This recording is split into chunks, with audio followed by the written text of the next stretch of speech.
Good morning, YouTubers. We're going to start the the brand new Everyday BS Book Club. This time on Everyday BS Book Club, we're going to go over this American classic. So, a little disclaimer here. I in no way am affiliated, have any connections with any people that wrote this book, produced this book, any of that business. It's just going to be a discussion about the book. I'm going to read each chapter, go over the chapter as far as my thoughts on it, and ask for commentary by y'all, what y'all think. This book has been very controversial. The FBI, doesn't like anybody that has this book or has read this book. It's been publicized as a racist book, as a racist Bible. I don't see that. I see it as a work of fiction. I don't consider myself racist. Anybody that knows me knows that I've got family that are not like me. So whatever. Think what you want. I don't care. But it's a work of fiction. But it's got some stuff in there that'll make you think about what's going on now. And that's why I wanted to read this book. And I wanted to share it with y'all.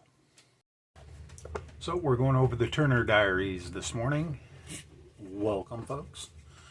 Here's the foreword. There exists such an extensive body of literature on the Great Revolution, including the memoirs of virtually every one of its leading figures who survived into the new era, that yet another book dealing with the events and circumstances of that time of cataclysmic upheaval and rebirth may seem superfluous. The Turner Diaries, however, provides an insight into the background of the Great Revolution, which is uniquely valuable for two reasons. One, it is a fairly detailed and continuous record of a portion of the struggle during the years immediately before the culmination of the revolution, written as it happened on a day-to-day basis. Thus, it is free of the distortion which often afflicts hindsight, although the diaries of other participants in that mighty conflict are extant. None which has yet been published provides as complete and detailed a record. 2. It is written from the viewpoint of a rank-and-file member of the organization, and although it consequently suffers from myopia occasionally, it is a totally frank document, unlike the accounts recorded by some of the leaders of the revolution. Its author did not have one eye on his place in history as he wrote. As he read the pages which follow, we get a better understanding than from any other source, probably, of the true thoughts and feelings of the men and women whose struggle and sacrifice saved our race in its time of greatest peril and brought about the new era. Earl Turner, who wrote these diaries, was born in 1943 in Los Angeles, which was the name of a vast metropolitan area on the west coast of North American continent in the old era, encompassing the present communities of Eckartsville and Wesselton, as well as a great deal of the surrounding countryside. He grew up in the Los Angeles area and was trained as an electrical engineer. After his education, he settled near the city of Washington, which was then the capital of the United States. He was employed there by an electronics research firm. He first became active in the organization in 12 BNE. When this record begins in 8 BNE, 1992, according to the old chronology, Turner was 35 years old and had no mate. These diaries span barely 2 years in Earl Turner's life, yet they give us an intimate acquaintance with one of those whose name is inscribed in the records of martyrs. For that reason alone, his words should have a special significance for all of us, who in our school days were given the task of memorizing the names of all the martyrs in that sacred record handed down to us by our ancestors. Turner's diaries consist in their manuscript form of 5 large cloth-bound ledgers completely filled and a few pages at the beginning of a sixth.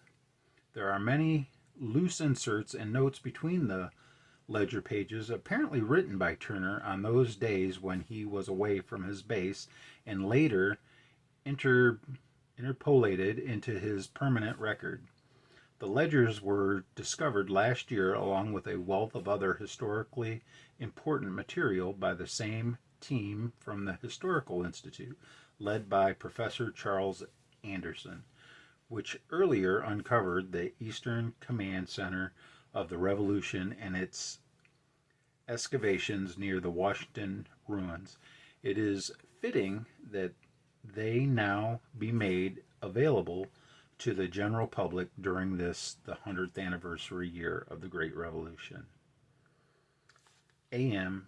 New Baltimore, April 100. Okay, so in this, when they say like 1992, according to the old chronology, or it'll say in 12 BNE, so I'm assuming that means before the new era. So keep that in mind as I read. If there's a BNE, it's before the new era. And the foreword was by A.M., which I'm assuming is the pen name for William Pierce, which was Andrew MacDonald. Chapter 1, September 16th, 1992. Today it finally began. After all these years of talking and nothing but talking, we have finally taken our first action. We are at war with the system. It is no longer a war of words. I cannot sleep, so I will try writing down some of the thoughts which are flying through my head. It is not safe to talk here. The walls are quite thin, and the neighborhoods might wonder at a late night conference. Besides, George and Catherine are already asleep. Only Henry and I are still awake, and he is just staring at the ceiling. I am really uptight. I am so jittery I can barely sit still, and I'm exhausted. I've been up since 5:30 this morning when George phoned to warn that the arrest had begun, and it's after midnight now. I've been keyed up and on the move all day, but at the same time, I'm exhilarated. We have finally acted. How long we will be able to continue defying the system, no one knows. Maybe it will all end tomorrow, but we must not think about that. Now that we have begun, we must continue with the plans we have been developing so carefully ever since the gun raids 2 years ago. What a blow that was to us, and how it shamed us. All that brave talk by patriots. The government will never take my guns away, and then nothing but meek submission when it happened. On the other hand, maybe we should be heartened by the fact that there were still so many of us who had guns, then nearly 18 months after the Cohen Act had outlawed all private ownership of firearms in the United States. It was only because so many of us defied the law and hid our weapons instead of turning them in that the government wasn't able to act more harshly against us after the gun raids. I'll never forget that terrible day, November 9th, 1990. They knocked on my door at 5 in the morning. I was completely unsuspecting as I got up to see who it was. I opened the door, and 4 Negroes came pushing into the apartment before I could stop them. One was carrying a baseball bat, and 2 had long kitchen knives thrust into their belts. The one with the bat shoved me back into a corner and stood guard over me with his bat raised in a threatening position, while the other 3 began ransacking my apartment. My first thought was that they were robbers. Robberies of this sort had become all too common since the Cohen Act, with groups of blacks forcing their way into white homes to rob and rape, knowing that even if their victims had guns, they probably would not dare to use them. Then the one who was guarding me flashed some kind of card and informed me that he and his accomplices were special deputies for the Northern Virginia Human Relations Council. They were searching for firearms, he said. I couldn't believe it. It just couldn't be happening. Then I saw that they were wearing strips of green cloth tied around their left arms. As they dumped the contents of drawers on the floor and pulled luggage from the closet, they were ignoring things that robbers wouldn't have passed up. My brand new electric razor, a valuable gold pocket watch, a milk bottle full of dimes. They were looking for firearms. Right after the Cohen Act was passed, all of us in the organization had cached our guns and ammunition where they weren't likely to be found. Those in my unit had carefully greased our weapons, sealed them in an oil drum, and spent all of one tedious weekend burying the drum in an 8-foot deep pit 200 miles away in the woods of western Pennsylvania. But I had kept one gun out of the cache. I had hidden my .357 Magnum revolver and 50 rounds of ammunition inside the door frame between the kitchen and the living room. By pushing out 2 loosened nails and removing one board from the door frame, I could get to my revolver in about 2 minutes flat if I ever needed it. I had timed myself. But a police search would never uncover it, and these inexperienced blacks couldn't find it in a million years. After the 3 who were conducting the search had looked in all the obvious places, they began slitting open my mattress and the sofa cushions. I protested vigorously at this and briefly considered trying to put up a fight. About that time, there was a commotion out in the hallway. Another group of searchers had found a rifle hidden under a bed in the apartment of the young couple down the hall. They had both been handcuffed and were being forcibly escorted toward the stairs. Both were clad only in their underwear, and the young woman was complaining loudly about the fact that her baby was being left alone in the apartment. Another man walked into my apartment. He was a Caucasian, though with an unusually dark complexion. He also wore a green armband, and he carried an attaché case and a clipboard. The blacks greeted him differently and reported the negative result of their search. No guns here, Mr. Tepper. Tepper ran his finger down the list of names and the apartment numbers on his clipboard until he came to mine. He frowned. This is a bad one, he said. He has a racist record. Been cited by the council twice, and he owned 8 firearms which were never turned in. Tepper opened his attaché case, took out a small black object about the size of a pack of cigarettes, which was attached to a long cord to an electronic instrument in the case. He began moving the black object in long sweeps back and forth over the walls, while the attaché case emitted a dull, rumbling noise. The rumble rose in pitch as the gadget approached the light switch, but Tepper convinced himself that the change was caused by the metal junction box and conduit buried in the wall. He continued his methodical sweep. As he swept over the left side of the kitchen door frame, the rumble jumped to a piercing shriek. Tepper grunted excitedly, and one of the Negroes went out and came back a few seconds later with a sledgehammer and a pry bar. It took the Negro substantially less than 2 minutes after that to find my gun. I was handcuffed without further ado and led outside. Altogether, 4 of us were arrested in my apartment building. In addition to the couple down the hall, there was an elderly man from the 4th floor. They hadn't found a firearm in his apartment, but they had found 4 shotgun shells on his closet shelf. Ammunition was illegal. Mr. Tepper and some of the deputies had more searches to carry out, but 3 large blacks with baseball bats and knives were left to guard us in front of the apartment building. The 4 of us were forced to sit on the cold sidewalk in various states of undress for more than an hour until a police van finally came for us. As other residents in the apartment building left for work, they eyed us curiously. We were all shivering, and the young woman from down the hall was weeping uncontrollably. One man stopped to ask what it was all about. One of our guards brusquely explained that we were all under arrest for possessing illegal weapons. The man stared at us and shook his head disapprovingly. Then the black pointed to me and said, "That one, a racist." Still shaking his head, the man moved on.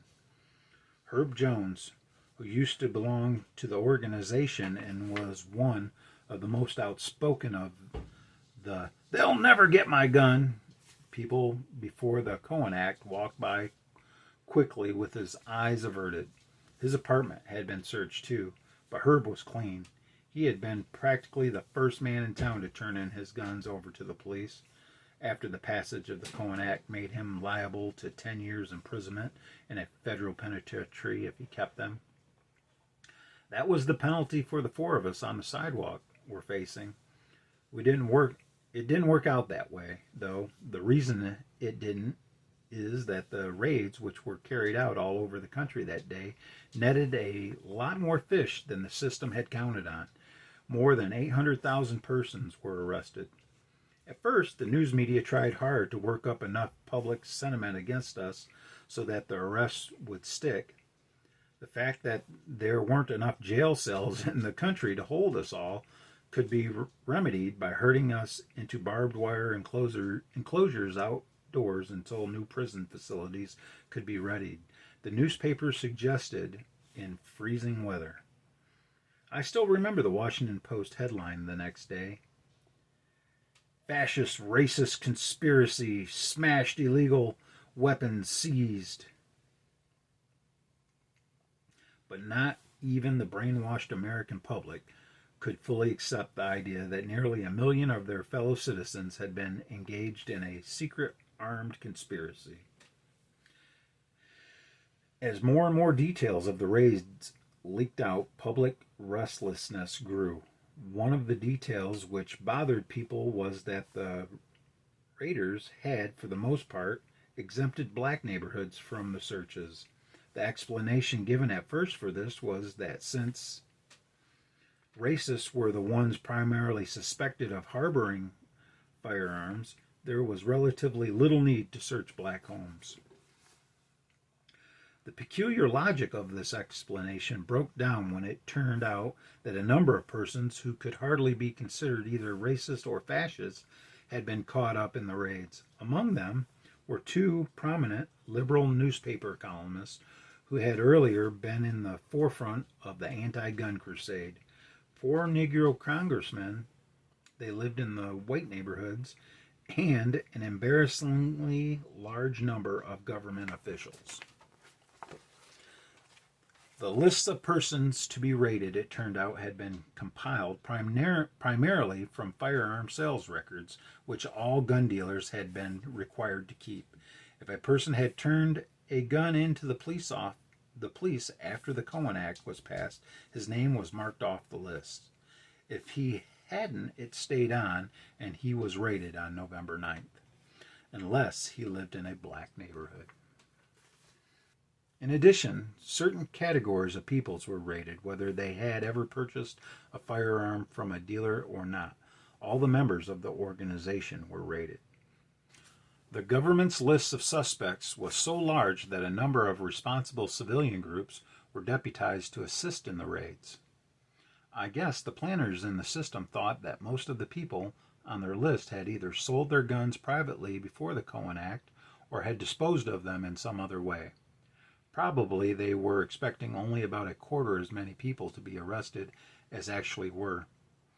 Anyway, the whole thing soon became so embarrassing and so unwieldy that most of the arrestees were turned loose again within a week.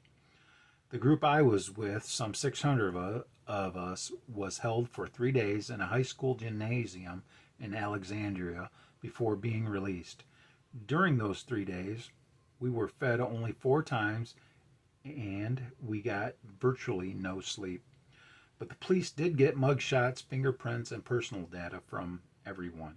When we were released, we were told that we were still technically under arrest and could expect to be picked up again for prosecution at any time. The media kept yelling for prosecutions for a while, but the issue was gradually allowed to die. Actually, the system had bungled the affair rather badly. For a few days, we were all more frightened and glad to be free than anything else. A lot of people in the organization dropped out right then and there. They didn't want to take any more chances. Others stayed in, but used the gun raids as an excuse for inactivity.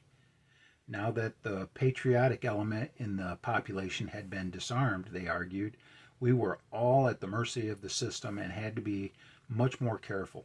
They wanted us to cease all public recruiting activities and go underground. As it turned out, what they really had in mind was for the organization to restrict itself henceforth to safe activities. Such activities to consist principally in complaining, better yet, whispering to one another about how bad things were. The more militant members, on the other hand, were for digging up our weapons caches and unleashing a program of terror against the system immediately, carrying out executions on federal judges, newspaper editors, legislators, and other system figures. The time was ripe for such action, they felt, because in the wake of the gun raids, we could win public sympathy for such a campaign against tyranny. It is hard to say now whether the militants were right. Personally, I think they were wrong, although I counted myself as one of them at the time. We could certainly have killed a number of the creatures responsible for America's ills, but I believe we would have lost in the long run. For one thing, the organization just wasn't well disciplined enough for waging terror against the system. There were too many cowards and blabbermouths among us. Informers, fools, weaklings, and irresponsible jerks would have been our undoing. For a second thing, I am sure now that we were over-optimistic in our judgment of the mood of the public. What we mistook as general resentment against the system's abrogation of civil rights during the gun raids was more a passing wave of uneasiness resulting from all the commotion involved in the mass arrests. As soon as the public had been reassured by the media that they were in no danger, that the government was cracking down only on the racists, fascists, and other antisocial elements who had kept illegal weapons, most relaxed again and went back to their TV and funny papers. As we began to realize this, we were more discouraged than ever. We had based all of our plans, in fact the whole rationale of the organization, on the assumption that Americans were inherently opposed to tyranny, and that when the system became oppressive enough, they could be led to overthrow it. We had badly underestimated the degree to which materialism had corrupted our fellow citizens, as well as the extent to which their feelings could be manipulated by the mass media. As long as the government was able to keep the economy somehow gasping and wheezing along, the people can be conditioned to accept any outrage. Despite the continuing inflation and the gradually declining standard of living, most Americans are still able to keep their bellies full today, and we must simply face the fact that that's the only thing which counts with most of them. Discouraged and uncertain as we were, though we began laying new plans for the future, first we decided to maintain our program of public recruiting. In fact, we intensified it and deliberately made our propaganda as provocative as possible.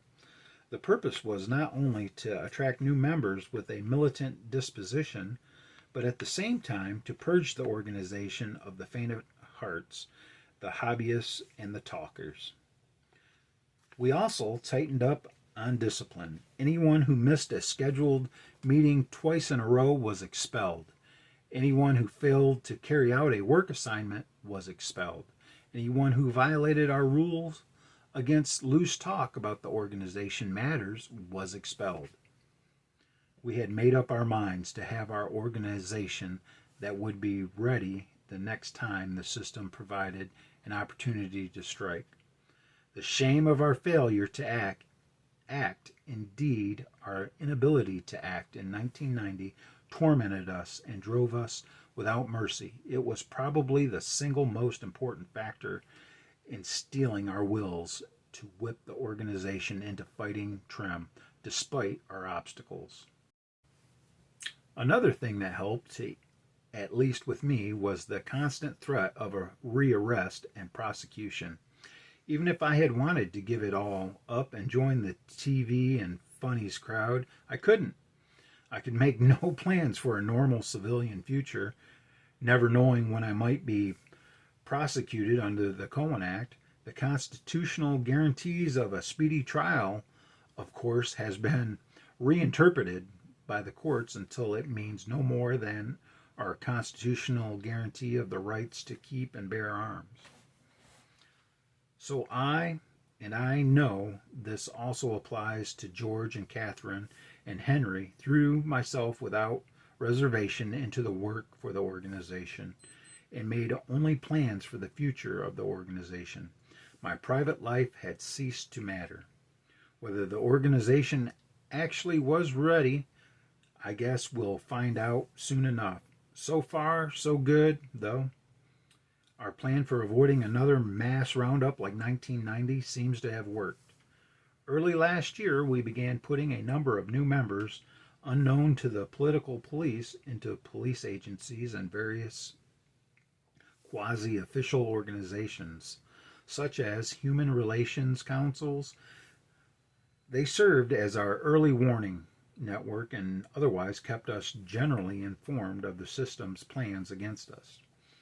We were surprised at the ease with which we were able to set up and operate this network.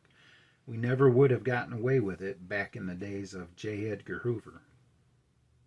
It is ironic that while the organization has always warned the public against the danger of racial integration of our police, this has now turned out to be a blessing in disguise for us. The Equal Opportunity Boys have really done a wonderful wrecking job to the FBI and other investigative agencies, and their efficiency is way down as a result. Still, we'd better not get overconfident or careless. Oh my God, it's 4 a.m. Got to get some sleep.